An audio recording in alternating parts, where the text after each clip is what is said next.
رتل القرآن اصبح بصوتك اسمع الأكوان اقرأ كلام الله داوي نفوسنا لنحس في أعماقنا الإيمان من فؤاد كالحجارة قسوة فإذا وعى القرآن حين. آج ہم اللہ کے فضل سے سورہ نساء کی آخری آیات کا مطالعہ کر رہے ہیں۔ اے کتاب والو، دیکھو اپنے دین میں غلو نہ کرو۔ غلو کرنا کسی چیز میں حد سے بڑھ جانا۔ عیسائیوں کی سب سے بڑی گمراہی کیا ہے؟ وہ حضرت مسیح کی عقیدت اور محبت میں غلو کیا اور انہیں خدا کا بیٹا بنا دیا۔ گریک سویلائزیشن جو ہے یہ one of the most ancient civilisation of the world, وہاں یہ تشخیص موجود تھی۔ God the father, Horus the son of god, Isis the god mother. دیکھیے گاڈ کی بیوی نہیں کہا گیا۔ اب وہ آخری مسئلہ آ رہا ہے، کلالہ کسے کہتے ہیں؟ اگر کوئی شخص فوت ہوا یا کوئی عورت فوت ہوئی، اس کے نہ ماں باپ ہے نہ بیٹا بیٹی ہے، اسے کلالہ کہتے ہیں۔ اگر کوئی شخص فوت ہوا ہے تو اس بہن کو ملے گا آدھا اس میں سے کہ جو اس نے چھوڑا۔ ایک عورت فوت ہوئی ہے، اب اس کا وارث اگر بنتا ہے تو بھائی بنتا ہے، تو بھائی پورے کے پورے کا وارث ہو جائے گا۔ دیکھو اللہ تمہارے لیے بات کو واضح کر دیتا ہے تاکہ تم مغالطے میں نہ پڑ جاؤ، اور اللہ تو ہر چیز کا جاننے والا ہے۔ نحمده ونصلي على رسوله الكريم، اما بعد فقد قال الله تبارك وتعالى كما ورد في سورة النساء: اعوذ بالله من الشيطان الرجيم، بسم الله الرحمن الرحيم، يا ايها الذين امنوا اوفوا بالعقود احلت لكم بهيمة الانعام الا ما يتلى عليكم غير محل الصيد وانتم حرم ان اللہ یحکم ما یرید۔ رب اشرح لی صدری ویسر لی امری واحلل عقدۃ من لسانی یفقہوا قولی۔ سورہ مائدہ ویسے تو گنتی کے اعتبار سے قرآن حکیم کی 5ویں صورت ہے، لیکن مکی اور مدنی صورتوں کے جو گروپ میں نے بارہا آپ کو بیان کیے ہیں ان میں سے یہ آخری ہے، چوتھی اور آخری۔ یہ جو 4 صورتیں ہیں ایک عجیب ترتیب ہے ان میں کہ سب سے بڑی سب سے پہلے، پھر اس کے بعد اس سے چھوٹی، پھر اس کے بعد اس سے چھوٹی، پھر اس کے بعد اس سے چھوٹی۔ یہ سب سے چھوٹی صورت ہے ان میں سے۔ اس کے 16 رکوع ہیں اور 120 آیات ہیں۔ سورہ نساء کے 24 رکوع ہیں اور 176 آیات ہیں۔ سورہ آل عمران کے 20 رکوع ہیں اور 200 آیات ہیں، اور سورہ بقرہ کے 267 آیات ہیں اور 40 رکوع۔ پھر یہ بھی بارہا بات سامنے آ چکی ہے کہ قرآن مجید کی اکثر صورتیں جوڑوں کی شکل میں ہیں۔ چنانچہ سورۃ البقرہ اور سورۃ آل عمران یہ ایک جوڑا ہے، اور حضور صلی اللہ علیہ وسلم نے ایک حدیث میں واضح شدہ الفاظ کے مطابق ان کو ایک نام دیا، الزہراوین، 2 نہایت روشن اور تابناک صورتیں، اور فرمایا ہے کہ قیامت کے دن یہ 2 صورتیں 2 بدلیوں کی صورت میں سامنے آئیں گی، ظاہر ہوں گی، جو ان لوگوں پر سایہ کریں گی کہ جو ان سے محبت کرتے تھے۔ تو سورہ بقرہ اور سورہ آل عمران میں آپ کو نظر آیا کہ دونوں میں ایک بات تو یہ مشترک ہے کہ الف لام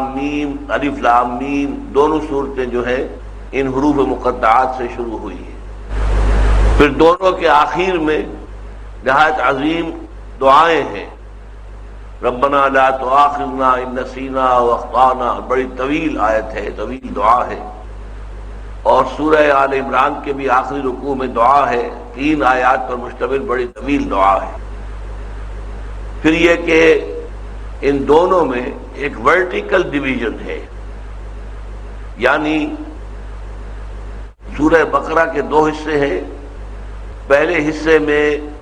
18 رکوع ہے، دوسرے میں 22 ہے، وہ ورٹیکل ڈویژن ہو گئی۔ پھر جو 18 رکوع ہیں پہلے حصے کے، ان میں بھی تقسیم یوں ہے کہ پہلے 4 رکوع جو ہیں وہ تمہیدی، پھر 10 رکوعوں میں خطاب اہل کتاب میں سے خاص طور پر بنی اسرائیل سے، پھر 4 رکوع جو ہیں وہ برزخی ہیں، یعنی تحویل قبلہ، جو علامت تھی اس بات کی کہ سابقہ امت جو ہے معزول ہو کر اب ایک نئی امت اس کی جگہ آ رہی ہے، اس کے لیے علامت کے طور پر تحویل قبلہ، وہ مضمون جو ہے ان 4 رکوعوں میں آیا ہے۔ اس طریقے سے گویا کہ 18 رکوع، اس کے بعد جو ہے پھر 22 رکوع آتے ہیں، اور 22 رکوعوں کے اندر 3 مضامین کے جو دھاگے ہیں ایک دوسرے سے بٹے ہوئے، یہ 12 میں عرض کر چکا ہوں۔ سورہ آل عمران میں بھی ورٹیکل ڈویژن موجود ہے۔ پہلے حصے میں 10 رکوع ہیں، تقریباً 1/3 حصہ اس کا تمہیدی ہے، 1/3 حصہ جو ہے وہ اہل کتاب میں سے نصارہ کے ساتھ گفتگو پر مشتمل ہے، اور 1/3 حصہ پھر برزخی نوعیت کا ہے جیسے کہ سورہ بقرہ میں۔ اس کے بعد کے 10 رکوعوں میں پہلے 2 رکوعوں میں اہل کتاب سے خطاب ہے، پھر 6 رکوع متواتر چلے ہیں 60 آیات غزوہ احد کے حالات و واقعات پر، اور اس کے ضمن میں ہدایات جو اللہ تعالیٰ کی طرف سے نازل ہوئی، اور اس کے بعد پھر خطاب ہے امت مسلمہ سے۔ بہرحال ان 2 صورتوں میں تو یہ حصہ جو ہے ہمیں نظر آتا ہے خاص طور پر کہ ورٹیکل ڈویژن موجود ہے۔ سورہ نساء اور سورہ مائدہ میں جو جوڑے ہونے کی نسبت ہے، اس کی ایک علامت یہ ہے کہ دونوں کے شروع میں کوئی حروف مقطعات نہیں ہے، براہ راست گفتگو شروع ہو گئی۔ البتہ ایک تدریج ہمیں نظر آئی کہ سورہ نساء میں یا ایھا الناس سے بات شروع ہوئی، یا ایھا الناس اتقوا ربکم الذی خلقکم من نفس واحدۃ وخلق منها زوجها وبث منهما رجالا كثيرا ونساء واتقوا الله الذي تساءلون به والارحام ان الله كان عليكم رقيبا۔ جبکہ یہاں ہم نے دیکھا یا ایھا الذین آمنوا، ایک قدم آگے آیا ہے معاملہ۔ چنانچہ سورہ نساء میں زیادہ تر مسلمانوں کے لیے جو احکام آئے ہیں وہ عائلی زندگی اور معاشرتی زندگی سے متعلق ہے، اور سورہ مائدہ میں جو احکام آئیں گے وہ ریاستی سطح پر اجتماعی زندگی کی جو بلند ترین سطح ہے، اس میں یہ کہ بڑے بڑے جرائم کی سزائیں کیا ہیں وہ سامنے آ جائیں گی۔ اس اعتبار سے جو شریعت محمدی صلی اللہ علیہ وسلم کا بلو پرنٹ تیار ہوا تھا سورہ بقرہ میں، اس کا تکمیلی نقشہ وہ ہے جو سورہ مائدہ میں آئے گا۔ سورہ آل عمران میں تشریعی احکام بہت کم ہیں، سورہ نساء میں کافی تفصیل کے ساتھ ہے، اور پھر یہ سورہ مائدہ میں تکمیل کے درجے میں سمجھ لیجئے کہ شریعت محمدی علیہ صاحب الصلاۃ والسلام اپنے تکمیلی مرحلے کو پہنچ گئی ہے سورہ مائدہ کے اندر۔ سورہ نساء میں زیادہ گفتگو جو تھی وہ اہل کتاب کے ساتھ نصارہ سے کی گئی، اہل کتاب میں سے بنی اسرائیل سے بھی کی گئی۔ یہاں بھی آپ دیکھیں گے کہ دونوں سے خطاب آپ کو ملے گا۔ بس اس توحید کے بعد اب شروع کیجئے، یا ایھا الذین آمنوا اوفوا بالعقود۔ یہ اوپننگ الفاظ جو ہیں بڑے اہم ہیں۔ اے ایمان کے دعوے دارو، اپنے عہد اور معاہدوں کی پابندی کیا کرو، انہیں پورا کیا کرو۔ یہ آپ کو یاد ہوگا کہ ہمارا جو منتخب نصاب ہے مطالعہ قرآن حکیم کا، اس کے دوسرے درس میں یہ بات آتی ہے وَالْمُوفُونَ بِعَهْدِهِمْ إِذَا عَاهَدُوا، اور وہاں تفصیل سے بیان ہوتا ہے کہ معاشرتی اور قومی زندگی میں اصل میں اکثر و بیشتر معاملات معاہدوں پر مشتمل ہے۔ معاہدہ ہے ایک جو امپلائر امپلائی کے درمیان ہوتا ہے، معاہدہ ہے ایک جو خریدار اور بیچنے والے کے درمیان ہوتا ہے، معاہدہ ہے ایک جو سرکاری ملازم اور حکومت کے درمیان ہوتا ہے، شادی بھی ایک معاہدہ ہے، سوشل کانٹریکٹ ایک مرد اور ایک عورت کے درمیان۔ تو گویا کہ اگر معاہدہ جو ہے اور عہد جو ہے اس کو پورا کرنے کا جذبہ پیدا ہو جائے تو پھر یہ ہے کہ پورے معاشرے کی اسٹریم لائننگ ہو جائے گی، اور پورا معاشرہ جو ہے وہ بہت عمدہ ہو جائے گا، متوازن ہو جائے گا، اور اس میں اطمینان ہوگا اور سکون ہوگا اور باہمی اعتماد ہوگا۔ یہاں ذرا اسی کو ایک مختلف لفظ سے واضح کیا ہے، اوفوا بالعقود۔ عقد کہتے ہیں کسی دو چیزوں کے جوڑ دینے کو، اسی لیے گرہ کہلاتی ہے عقدہ، اردو میں بھی ہم بولتے ہیں عقدہ لا ینحل، ایسی گرہ جو حل نہ ہو سکے۔ ایسی بیچ میں بات آ پڑی ہے، مقطع میں آ پڑی ہے سخن جسترانہ باز، کہ جو چیز کے آپس میں حل نہ ہو سکے اور جڑی ہوئی ہو اس طور سے وہ عقد ہے۔ کہ عرب میں آپ کو معلوم ہے جو لوگ باہر کے ہیں اور وہ ملازمت کرتے ہیں ان کا ہر سال کانٹریکٹ جو ہے رینیو ہوتا ہے۔ تو ایک پاکستانی ملازم جو وہاں تھے وہ چھٹی پر آئے اور پیچھے ان کے ایک لیٹر آ گیا تجدید عقد کا، کہ تمہارا جو معاہدہ تھا ہمارا اس کو تازہ کرنا ہے، تو یہ تجدید عہد کے فارم دیے جا رہے ہیں، تو پر کر کے بھیج دو۔ وہ کہیں بیوی نے دیکھ لیا عقد، اور تجدید عقد ہمارے ہاں تو صرف ایک بات کے لیے بولا جاتا ہے، نکاح کا عقد نکاح، اس لیے وہ اس کے پیچھے پڑ گئے کہ یہ تم نے کیا کیا ہے، وہاں پر تم نے کوئی اور شادی کر لی ہے۔ تو عقد جو ہے اصل میں عربی زبان میں کسی بھی معاہدے کو دو فریق جس کے اندر جڑ جائیں وہ عقد ہے۔ تو وفوا بالعقود وہی بات ہو گئی، والموفون بعہدہم اذا عاہدوا، جب بھی کوئی معاہدہ طے ہو جائے، کوئی معاملہ طے ہو جائے، کوئی بات آپ کے مابین طے ہو جائے، تو پھر اس کو پورا کرنا لازم ہے۔ یہ گویا کہ عام انسانی معاشرے اور عام انسانی نظام جو ہے دنیا میں، اس کے اعتبار سے بہت اہم چیز ہے، اور اس میں خاص طور پر آگے چل کر آ جائے گا کہ در حقیقت دین بھی ایک معاہدہ ہے اللہ کے ساتھ۔ جیسے کہ ہم سورہ فاتحہ میں پڑھتے ہیں، ایاک نعبد و ایاک نستعین، اے اللہ ہم تیری ہی بندگی کرتے ہیں اور کرتے رہیں گے، اور تجھ ہی سے مدد مانگتے ہیں اور مانگتے رہیں گے، یہ بھی ایک معاہدہ ہے۔ تو اسی لیے میثاق کہا گیا ہے، میثاق الذی واثقکم بہ، یہ اگلے رکوع میں یہ آ جائے گی کہ مسلمانوں یاد رکھو اب میثاق کو، جس میں کہ اللہ نے تمہیں باندھ لیا ہے، اس لیے کہ تم نے شریعت کا اقرار کیا، تم نے کہا سمعنا واطعنا، ہم نے سنا اور ہم نے اطاعت قبول کی، تو اب اس کی باز پرس ہوگی۔ تم اگر کسی معاملے میں اللہ کے حکم کو توڑتے ہو تو گویا کہ اس عہد کی خلاف ورزی کر رہے ہو۔ اس لیے دین کا معاملہ جو ہے، شریعت کا معاملہ، شریعت بھی بندے اور اللہ کے درمیان ایک معاہدہ ہے، ایک عقد ہے، ایک کانٹریکٹ ہے، ایک میثاق ہے، لہذا اس کا پورا کرنا ضروری ہے۔ جیسا کہ میں نے عرض کیا تھا، چونکہ شریعت کے تکمیلی احکام اس صورت میں آ رہے ہیں، لہذا اس کے لیے موضوع ترین عنوان یہی الفاظ ہیں، یا ایھا الذین آمنوا اوفوا بالعقود۔ اس کے بعد ایک صلاح ہے جس کو لیا گیا، احلت لکم بہیمۃ الانعام الا ما یتلی علیکم، تمہارے لیے حلال کیے گئے ہیں چوپائے، مویشیوں کی قسم کے تمام چوپائے۔ یہاں ذرا سمجھ لیجئے، انعام جو ہیں عرب میں صرف 4 جانوروں کو کہتے تھے، بکرا اور بکری، یہ گویا کہ آپس میں یہ 2 کا جوڑا جو ہے، اسی طریقے سے بھیڑ اور بھیڑو یہ دوسرا جوڑا ہے، 4 ہو گئے، گائے اور بیل 6 ہو گئے، اور اس کے ساتھ اونٹ اور اونٹنی 8 ہو گئے، 8 ازواج۔ اقرأ قرآننا، یہ سورہ انعام کے اندر آیا ہے، 8 ازواج، یہ 8 ہیں جو جوڑوں کی شکل میں ہے، ان کو کہتے ہیں انعام، یہ عام مویشی ہے۔ بہیمہ کے لفظ کے اضافے سے اس کے اندر توسیع کر دی گئی، یعنی یہ کہ جو چوپائے ہوئی انہی انعام کے مانند چوپائے ہیں، مثلا ہرن ہے وہ بکری کی طرح ہے، نیل گائے ہے وہ گائے کے مانند ہے، یعنی باقی جتنے حیوانات بھی ایسے ہیں کہ جو گوشت نہ کھاتے ہوں، شکار نہ کرتے ہوں، شکار کرنے والے تمام جانوروں کا گوشت حرام ہے۔ اور اس میں جو حکمت ہے وہ یہ معلوم ہوتی ہے کہ ہر حیوان کے گوشت میں اس کی اپنی سرشت کے اثرات ہوتے ہیں۔ جو شکار کرنے والا ہے، شیر کر رہا ہے شکار، چیتا کر رہا ہے شکار، بھیڑیا کر رہا ہے شکار،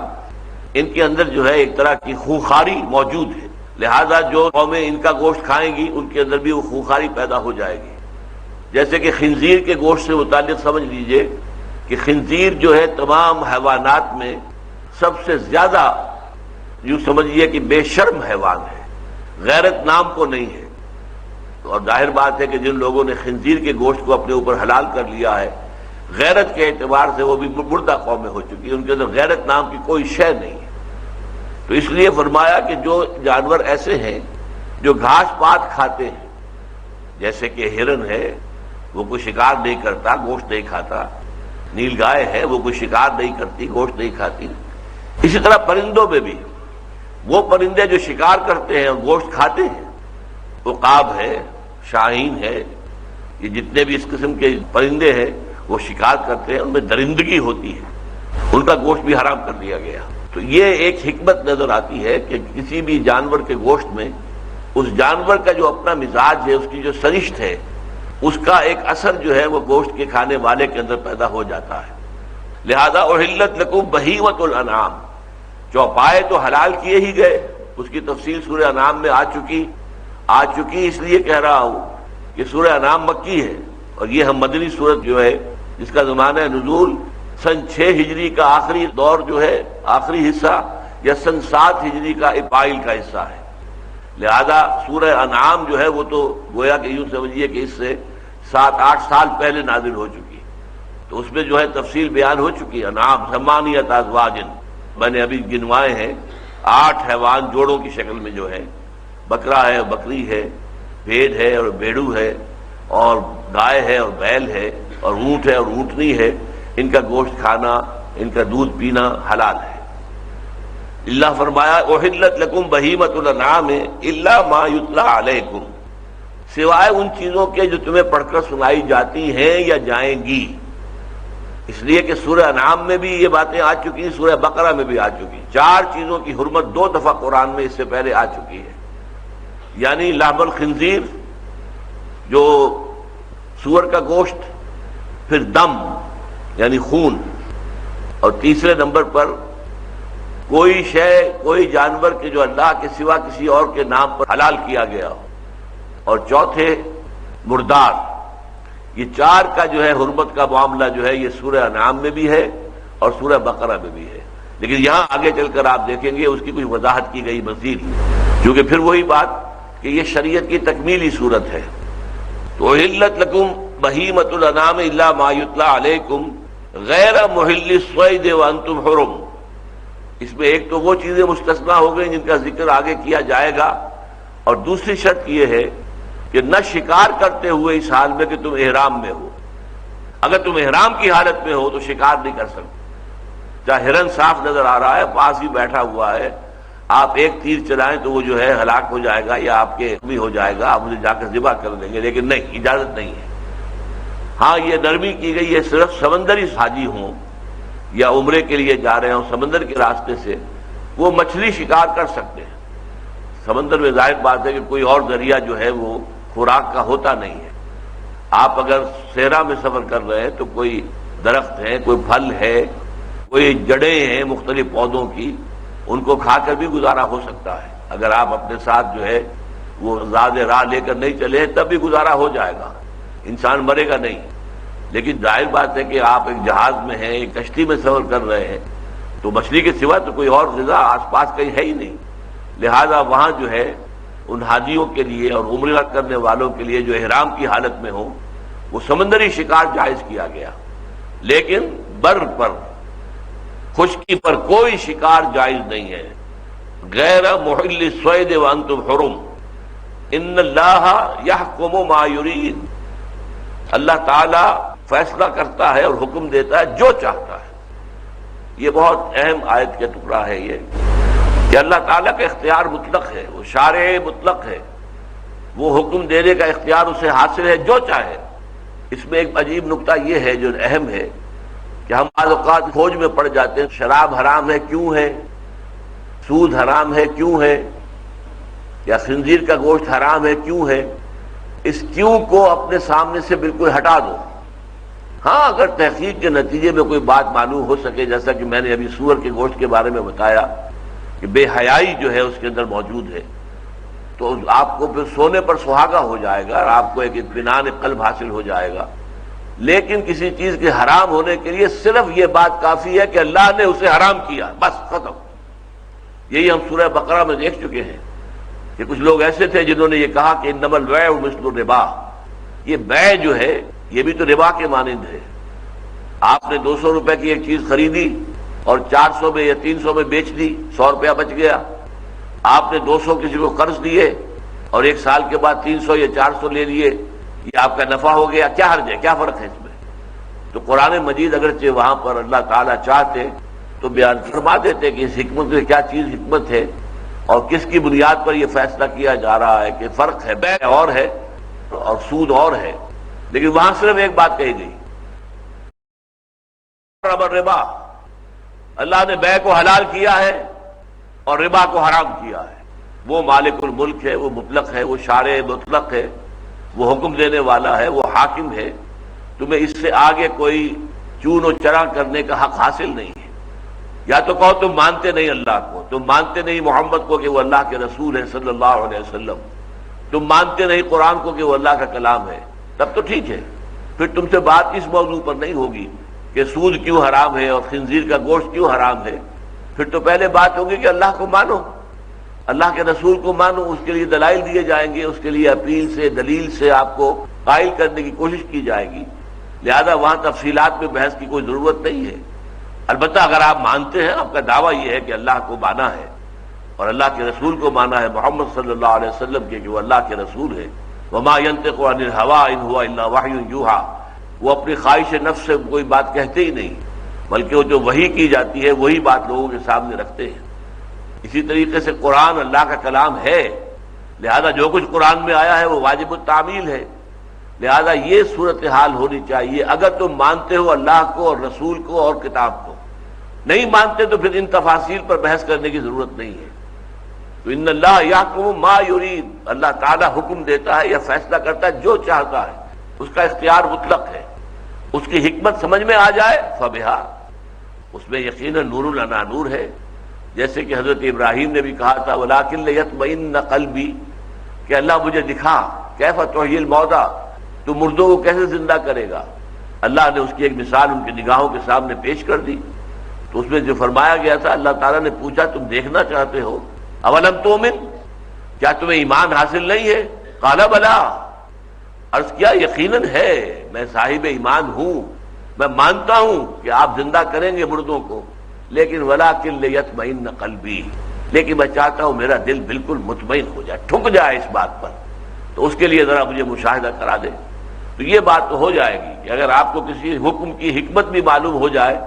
تو اس سے دل ٹھک جائے گا، اس سے ایک اطمینان ہو جائے گا، اس سے ایک انشراح صدر حاصل ہو جائے گا، اس سے آپ کو ایک باطنی بصیرت اور روشنی حاصل ہو جائے گی۔ لیکن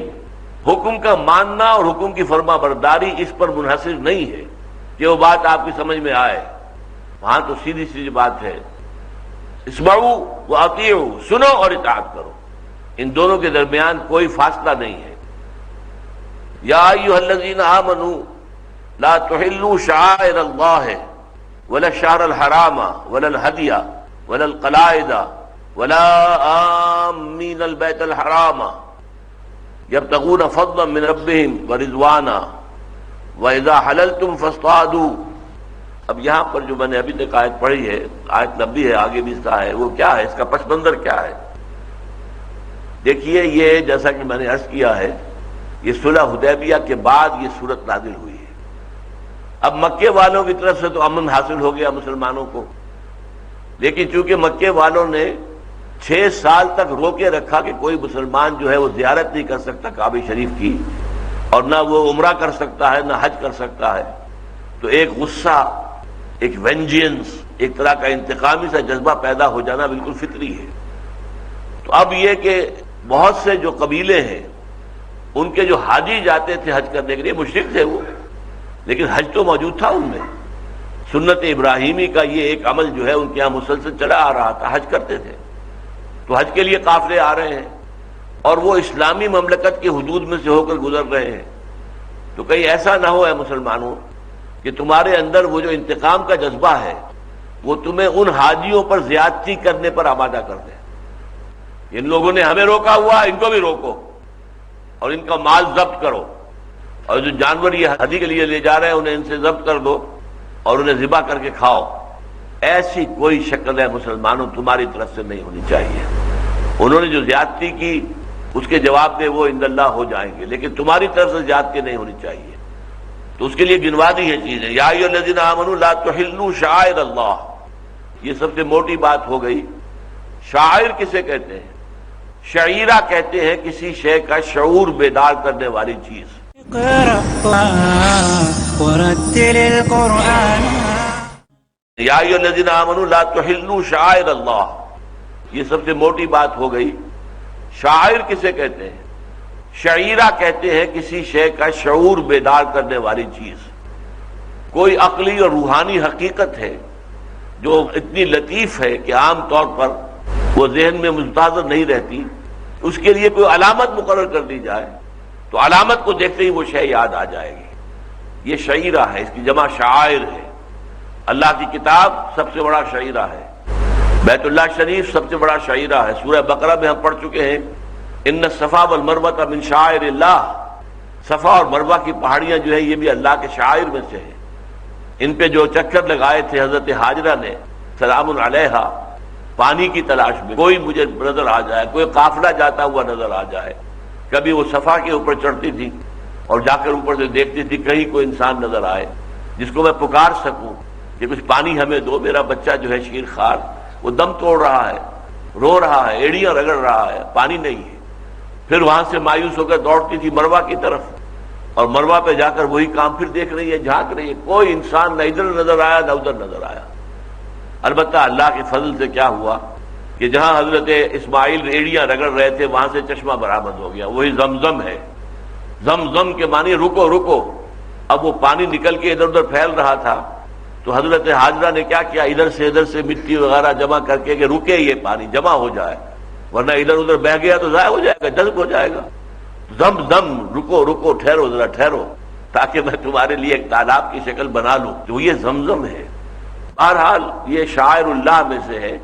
کہ ان کا جب طواف کیا جاتا ہے تو یاد رہتا ہے انسان کو کہ اسی انداز میں حضرت ہاجرہ علیہ السلام جو ہے اسی طریقے سے دوڑتی رہی تھی۔ اس میں درمیان کا حصہ دوڑنے کا بھی ہے، سعی کا ہے باقاعدہ۔ ابتدا میں چلتے ہوئے جاتے ہیں، پھر دوڑنے کا تھوڑا سا علاقہ ہے، پھر چڑھائی شروع ہوتی ہے تو پھر چل کر جانا ہے۔ تو یہ شاعر اللہ ہے، اللہ کی کتاب سب سے بڑا شعیرہ ہے،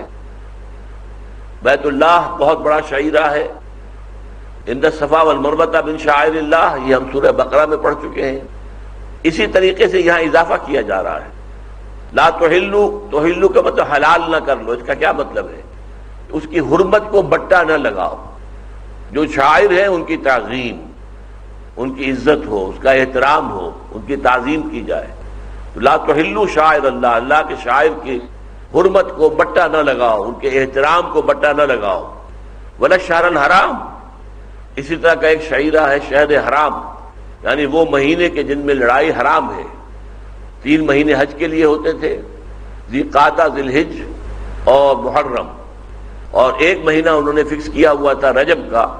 کہ یہ عمرے کے لیے تھا۔ لہذا اس میں اگر لڑائی بڑائی ہو رہی ہو تو ظاہر بات ہے کہ جو عام مین البیت الحرام، ابھی آئے گا آگے کہ جو لوگ بیت الحرام کی طرف جا رہے ہیں ان سے تعرض نہ کیا جائے، قتل ان کو نہ چھیڑا جائے، نہ انہیں ستایا جائے، نہ ان کا مال لوٹا جائے۔ ولا الشہر الحرام ولا الہدی ولا القلائد، اور ہدی کے جانور جو لے جا رہے ہیں چڑھاوا چڑھانے کے لیے بیت اللہ پر، اللہ کے نام پر وہاں ذبح کرنے کے لیے، اور ان میں خاص ہے العطف خاص علی العام۔ ولا القلائد، کچھ جانوروں کی گردنوں میں پٹے ڈال دیے جاتے تھے علامت کے طور پر۔ تو ہدی کا جانور تو کوئی بھی ہے جس کے لیے کہ نیت کی ہوئی ہے کہ اسے بیت اللہ پر جا کر اس کو وہاں پر حلال کرنا ہے، ذبح کرنا ہے، اور اس میں خاص طور پر جن جانوروں کی گردنوں میں پٹے بھی ڈال دیے جائیں وہ قلائد ہیں۔ ولا آمین البیت الحرام، اور نہ ہی بیت الحرام کا قصد کرنے والوں کو ستاؤ یا انہیں تکلیف پہنچاؤ، ان کی حرمت کو بٹا نہ لگاؤ کہ وہ بھی شاعر اللہ میں سے ہیں۔ کہاں جا رہے ہیں؟ کیوں جا رہے ہیں؟ کسی دنیاوی سفر پر نہیں جا رہے، کسی کاروباری سفر پر نہیں جا رہے، اللہ تعالیٰ کا سب سے بڑا شعیرہ جو ہے بیت اللہ، اس کی زیارت کے لیے جا رہے ہیں۔ تو اس اعتبار سے ان کی بھی عزت، ان کے ساتھ بھلائی کے ساتھ پیش آنا لازم ہے۔ یہاں عام مین کے لفظ کو سمجھ لیجئے، الف میم میم، یہ مادہ آتا ہے کسی چیز کے آگے آگے چلنے کے لیے، راستہ ہمارے آگے آگے چل رہا ہوتا ہے تو اس کو بھی کہا جاتا ہے امام، امام مبین، کھلا راستہ، واضح راستہ۔ امام وہ ہے جو نمازیوں کے آگے کھڑا ہو اور جماعت کرائے اور اس کی اقتداء میں لوگ نماز پڑھیں۔ امت وہ ہے جو کسی مقصد پر جمع ہو گئی ہو، جن کی غرض و غایت ایک ہی ہو، جن کا نصب العین ایک ہی ہو، وہ جمع ہو گئے، وہ امت ہے، اور امت کے لیے امام کا ہونا لازم ہے۔ تو آمین البیت الحرام، بیت الحرام محترم گھر جو ہے اللہ کا، اس کا قصد کرنے والے، چاہے وہ عمرے کے لیے ہو چاہے حج کے لیے ہو، یبتغون فضلا من ربہم ورضوانا، وہ لوگ تو اپنے رب کے فضل کی تلاش میں ہیں، اور اللہ تعالیٰ کے رضوان، رضا مندی، رضا جوئی جو ہے وہ ان کے پیش نظر ہے۔ وَإِذَا حَلَلْتُمْ فَاصْطَادُوا، اب اس قانون کے اندر بات آ گئی جو کہا گیا تھا کہ جب تم حرم ہو، احرام میں ہو تو شکار نہ کرو۔ فَإِذَا حَلَلْتُمْ، جب تم حلال ہو جاؤ، یعنی اس احرام کی حالت سے نکل آؤ، احرام تم نے کھول دیا، لہذا اب فاصطادوا، اب تم شکار کر سکتے ہو۔ یہ بھی استحباب کے لیے ہے، حکم کے لیے نہیں ہے کہ جو شخص بھی احرام کھولے وہ لازماً جا کر شکار کرے، نہیں، بلکہ یہ کہ اب تمہیں اجازت ہے، اب تم جیسا چاہو شکار کرو، ہرن ہو تو انہوں شکار کرو، کوئی نیل گائے ملے اسے شکار کرو، جب احرام ختم تو وہ پابندی ختم۔ وَلَا يَجْرِمَنَّكُمْ شَنَآنُ قَوْمٍ أَن صَدُّوكُمْ عَنِ الْمَسْجِدِ الْحَرَامِ أَن تَعْتَدُوا، اور دیکھو تمہیں کسی قوم کی دشمنی اور یہ کہ انہوں نے تمہیں روکے رکھا اللہ تعالیٰ کی حرام محترم مسجد سے، بیت اللہ سے، حرم سے، وہ تمہیں اس پر آمادہ نہ کر دے کہ تم بھی زیادتی کرو۔ زیادتی کا جواب زیادتی سے دینا یہ تو برابری کی بات ہو گئی، اس میں پھر آپ کی طرف سے کوئی حسن اخلاق کا معاملہ تو نہیں آیا۔ آپ کی کون سی چیز کو دیکھ کر آپ کے دشمن گرویدہ ہوں گے؟ کس چیز سے ان کے دلوں میں آپ کی عزت پیدا ہوگی، احترام پیدا ہوگا؟ تو فرمایا وَلَا يَجْرِمَنَّكُمْ شَنَآنُ قَوْمٍ أَن صَدُّوكُمْ عَنِ الْمَسْجِدِ الْحَرَامِ، کسی قوم کی یہ دشمنی کہ اس نے تمہیں روکے رکھا ہے، اب بھی روکے رکھا ہے، یعنی صلح حدیبیہ کے موقع پر بھی روکے رکھا۔ حضور تو 1400 صحابہ کے ساتھ گئے تھے تو عمرے کی نیت تھی، کوئی لڑائی بڑائی کا ارادہ نہیں تھا، کوئی مکے کو فتح کرنے کا ارادہ نہیں تھا، عمرے کی نیت سے گئے تھے، لیکن یہ کہ مکے والوں نے روکا اور یہ کہ 1 سال تک کے لیے مؤخر کر دیا، اگلے سال آپ آئیں تو پھر آپ کر سکیں گے عمرہ، اس سال تو جانا پڑے گا، ہماری ناک اونچی رہے گی، ہم اپنی ناک نیچی کرنے کو تیار نہیں ہیں کہ آپ آئے اور ہم نے آپ کو کھلے بندوں کی اجازت دے دی کہ آئے اور کر لیں عمرہ، نہیں، یہ نہیں ہوگا، اگلے سال آئیے تو پھر آپ کو جو ہے ہم اجازت دیں گے، بلکہ اجازت کیا دیں گے، 3 دن کے لیے ہم مکے کو خالی کر دیں گے، ہم پہاڑوں پر چڑھ جائیں گے اور آپ کو مکہ خالی ملے گا تاکہ آپ جس طرح چاہیں وہاں پر آپ طواف کریں اور عبادات کریں، جو بھی کرنا چاہیں کھلی آزادی کے ساتھ، اور کوئی خوف آپ کو نہ ہو کہ کہیں ہمارے پیچھے سے کہ ہم نماز پڑھ رہے ہیں اور پیچھے سے حملہ ہو جائے، نہیں، بلکہ معاہدہ یہ تھا کہ پورے امن اور اطمینان کے ساتھ، جیسا کہ سورہ فتح کے آخر میں بھی آیا ہے لَتَدْخُلُنَّ الْمَسْجِدَ الْحَرَامَ إِن شَاءَ اللَّهُ آمِنِينَ مُحَلِّقِينَ رُؤُوسَكُمْ، کہ اے مسلمانوں اس سال تو تمہارا جو ہے نہیں ہو سکا عمرہ، لیکن تم لازماً داخل ہوگے، لَتَدْخُلُنَّ الْمَسْجِدَ الْحَرَامَ، مسجد حرام میں پورے اطمینان کے ساتھ، آمنین، پورا امن تمہیں حاصل ہوگا، کوئی خوف نہیں ہوگا، لا تخافون،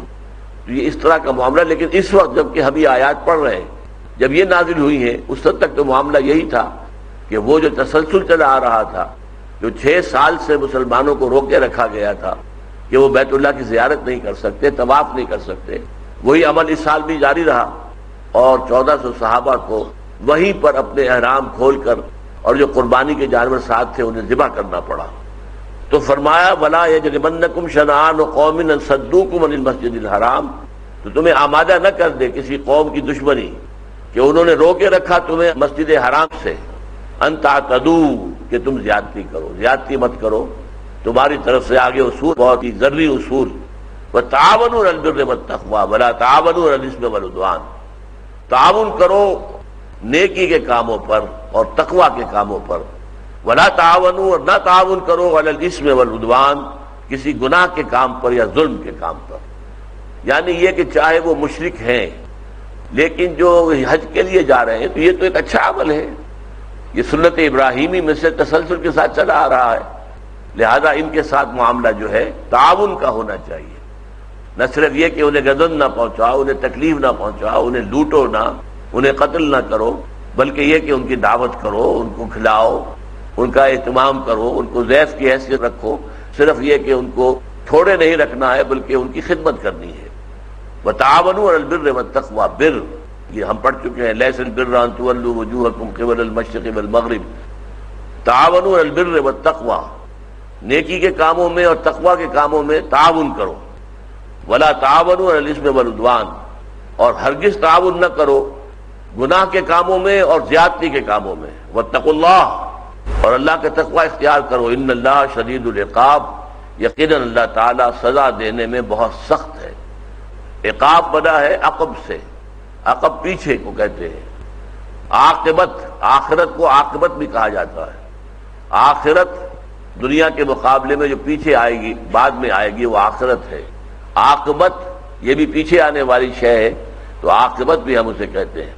عاقبت اندیش، جو شخص کے خیال رکھتا ہو، لحاظ رکھتا ہو بعد میں نکلنے والے نتائج کا۔ تو یہاں پر فرمایا عقاب، اللہ تعالیٰ جو ہے سزا جب دیتا ہے تو یہ کسی عمل کا نتیجہ ہوتا ہے جو اس عمل کے بعد ملتا ہے۔ آپ نے نیکی کی ہے تو آپ کو اس کی جزا ملے گی، بدی کی ہے تو سزا ملے گی۔ تو عقاب کا لفظ جو ہے وہ سزا کے لیے خاص ہے۔ عقوبت، ٹارچر کرنا، عقوبت خانے کہلاتے ہیں، یہ عقوبت خانے ہیں۔ ان اللہ شدید العقاب، یقینا اللہ تعالی بہت سخت ہے سزا دینے میں۔ اقرأ وخيا ورتل القرآن حرمت علیکم المیتہ، اب یہ جو وعدہ کیا گیا احل لکم بہیمۃ الانعام الا ما یتلی علیکم، تمہارے لیے تمام انعام یعنی وہ 8 اور اس کے ساتھ ہی ان جیسے جو اور جانور ہیں، حیوانات ہیں، وہ سب حلال کر دیے گئے۔ اور اس کے الا ما یتلی علیکم، سوائے ان کے کہ جو تمہیں پڑھ کر سنا دیے جاتے۔ اب یہ اس کا وعدہ جو ہے وہ پورا ہو رہا ہے۔ حرمت علیکم المیتہ، تو حرام کر دیا گیا ہے تم پر مردار، مردار کہیں پڑا ہوا ہے، جانور مرا ہوا ہے، اس کو کھانا، اس کا گوشت کاٹ کے کھانا، لا حول ولا قوت الا باللہ، یہ چیز حرام ہے، مردار حرام ہے۔ والدم، اور خون، ولحم الخنزیر، اور سور کا گوشت حرام کیا گیا۔ وما اہل لغیر اللہ بہ، اور جس پر نام لیا گیا اللہ کے سوا کسی اور کا۔ احلال جو ہے جیسے کہ ہلال کو دیکھ کر مبارکباد دی جاتی ہے اور نام لیے جاتے ہیں، اسی طریقے سے یہ اہل، کسی چیز کا نام لینا کسی پر، یہ فلاں بزرگ کا نذرانہ ہے میں اسے ذبح کر رہا ہوں، فلاں بت کے لیے میں نے اس نظر کر کے اور ذبح کر رہا ہوں، فلاں استھان کے اوپر لے جا کر میں اس کو ذبح کر رہا ہوں، یہ ساری چیزیں جو حرام ہیں۔ اگرچہ بکری ہے، بکرا ہے، اگرچہ وہ بھیڑ ہے یا مینڈھا ہے، لیکن وہ حرام ہو گئے، اس لیے کہ اللہ کے سوا کسی اور کے نام پر ان کو ذبح کیا گیا ہے، لہذا یہ مانوی نجاست اس میں لگ گئی۔ فی نفسہ ہی وہ پاک گوشت تھا، لیکن یہ مانوی نجاست شرک کی، اس کی وجہ سے وہ حرام ہو گیا۔ اب اس کے بعد میتا جو ہے مردار، اس کی قسمیں بیان کی جا رہی ہیں۔ والمنخنقۃ، وہ جانور جو گردن گھٹنے کی وجہ سے، گلا گھٹنے کی وجہ سے مر جائے۔ آپ نے کبھی دیکھا ہوگا بکریوں کا معاملہ خاص طور پر ہوتا ہے، کسی کھوٹے سے بنی ہوئی رسی کے ساتھ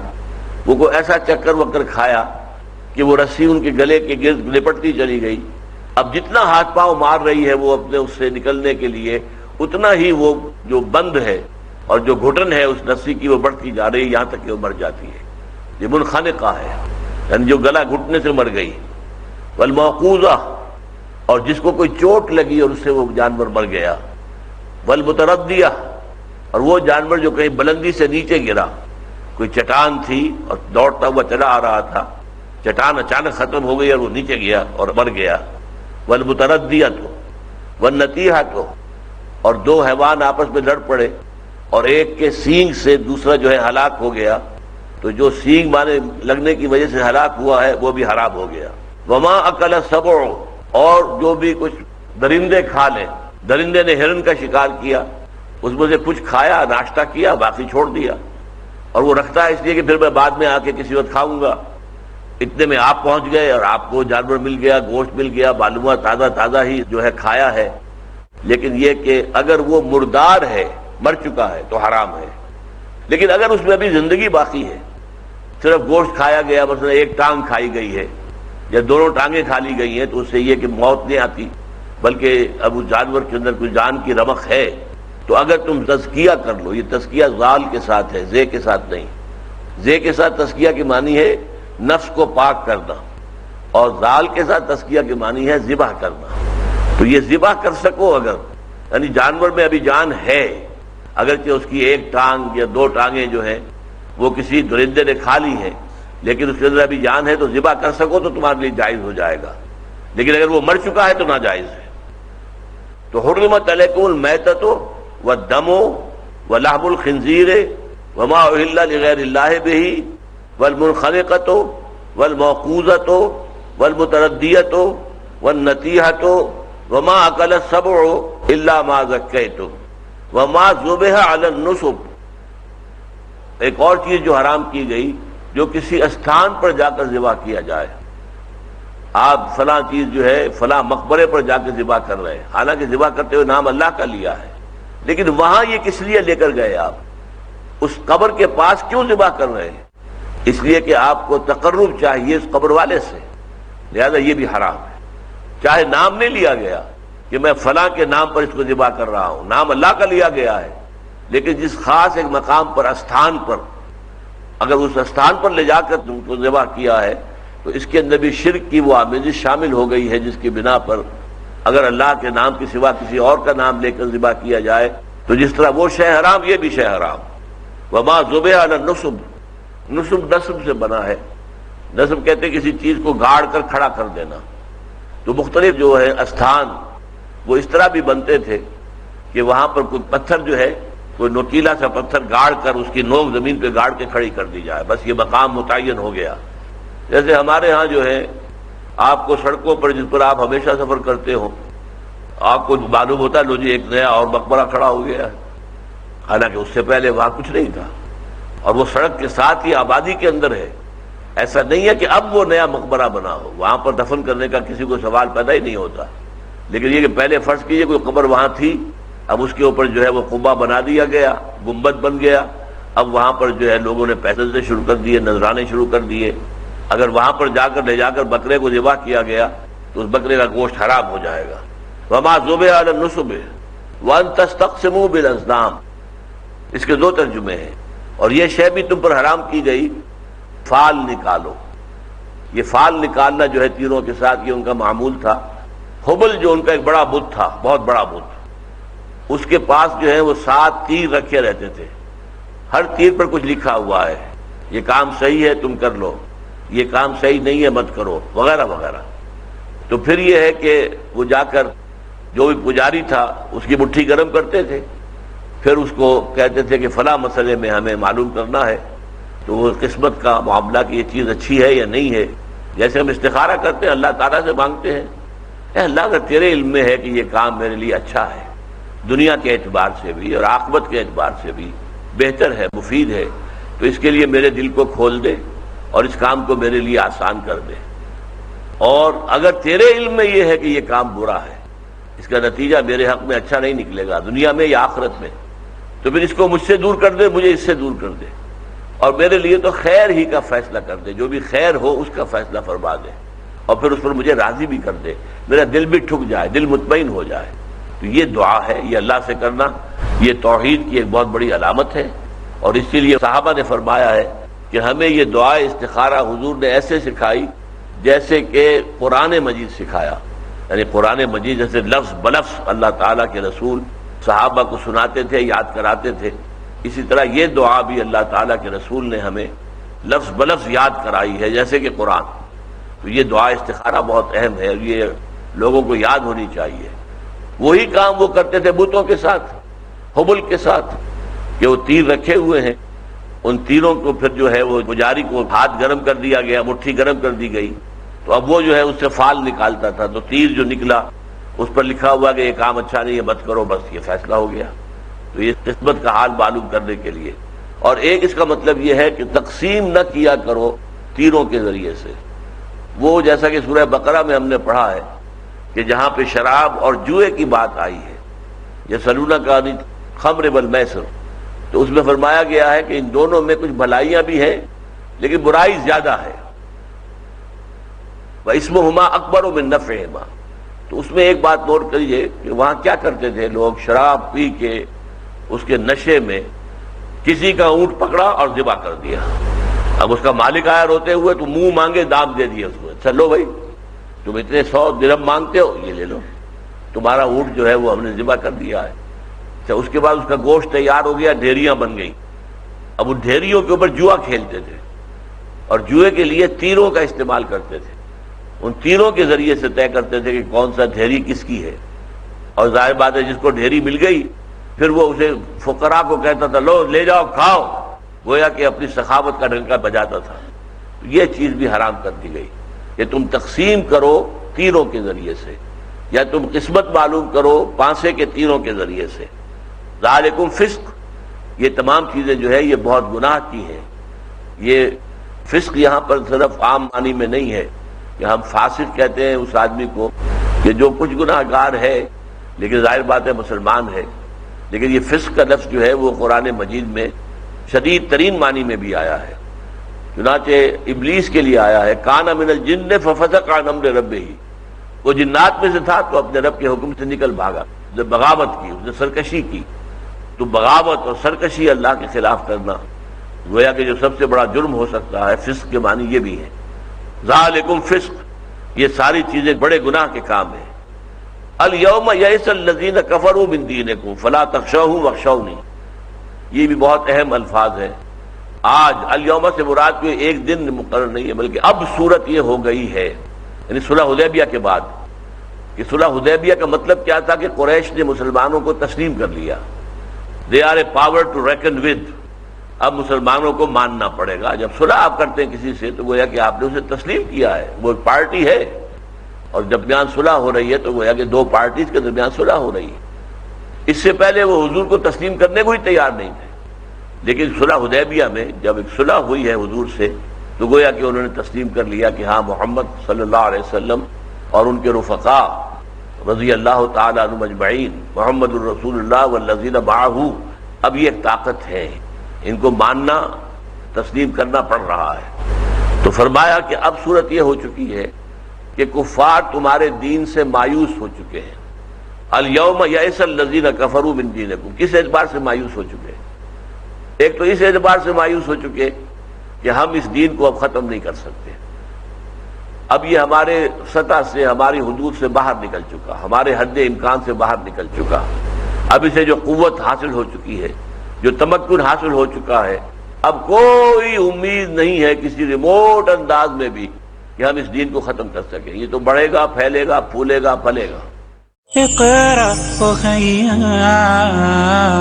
ورتل القرآن